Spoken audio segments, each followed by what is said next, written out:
मध्य प्रदेश से इस वक्त की बड़ी खबर है, जहां मोहन सरकार फिर आपको बता दें 5,000 करोड़ का कर्ज लेने जा रही है। 12 साल के लिए 2500 करोड़, 19 साल के लिए 2500 करोड़ का लोन मध्य प्रदेश सरकार बॉन्ड गिरवी रखकर आरबीआई से रकम ले रही है। अब वही आपको बता दें 25 सितंबर को सरकार के खाते में लोन के जो रकम है वो आ जाएगी। 6 अगस्त को भी सरकार ने बाजार से कर्ज उठाया था। मध्य प्रदेश सरकार अब तक 3,95,000 करोड़ का कर्ज ले चुकी है।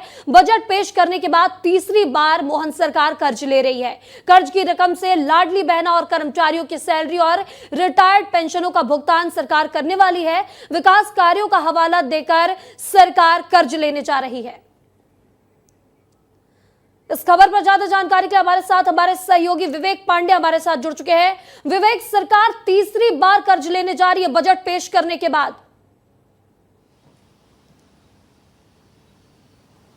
देखिए महिमा, मुझे याद है वित्त मंत्री अक्सर ये कहते हैं कि कर्ज लेना कोई बुरी बात नहीं है, लेकिन कर्ज चुकाया कैसे जाए ये एक बड़ी बात है। और यही बात मध्य प्रदेश के करीब 8.5 करोड़ लोग सोच रहे होंगे इस वक्त, जब मध्य प्रदेश सरकार बजट पेश करने के बाद तीसरी बार कर्ज लेने जा रही है। और पिछले 2 महीने के भीतर इस सितंबर को मिला दिया जाए और अगस्त को, पिछले महीने को मिला लिया जाए, करीब 10,000 करोड़ की कर्ज की रकम है। और आज ही सरकार ने यह फैसला किया है कि अब 5,000 करोड़ रुपये और लिया जाएगा, 5,000 करोड़ रुपये और लिया जाएगा। और सबसे महत्वपूर्ण बात है कि 2500 करोड़ रुपए की कर्ज की अदायगी 12 साल में होगी और 2500 करोड़ रुपए की रकम की अदायगी 19 साल में होगी। और अब तक मध्य प्रदेश की सरकार 3,95,000 करोड़ से अधिक का कर्ज ले रही है। और सबसे महत्वपूर्ण बात है, सरकार पे भार आज 2 ही 3 मसलों को लेकर है। एक तो बड़े प्रोजेक्ट पूरे करने हैं जो फिलहाल कई मामलों में लंबित चल रहे हैं, जिससे उनकी कॉस्टिंग बढ़ती जा रही है। मध्य प्रदेश सरकार का जो अभी कर्ज लेने जा रही सरकार, उसमें जो वित्त विभाग के सूत्र है वो ये बता रहे हैं कि सरकार को 10 सितंबर को एक बड़ा पेमेंट भी करना है। पेमेंट इस लिहाज से कि फ्री बीज की योजना में शामिल लाडली बहनाओं को पैसा देना है। इसमें करीब 26 और 3,000 करोड़ का खर्च आएगा।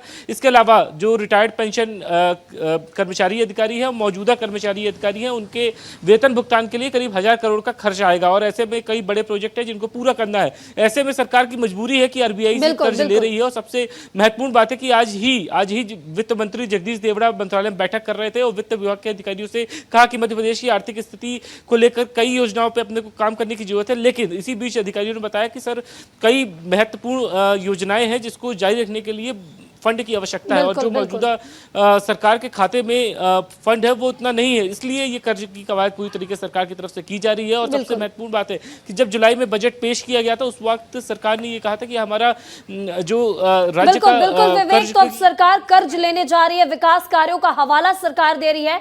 अब देखना होगा कि आखिर सरकार क्या क्या विकास कार्य करती है इस कर्ज से और ये कर्ज कैसे चुकाया जाएगा। इस तमाम जानकारी के लिए आपका बहुत बहुत शुक्रिया।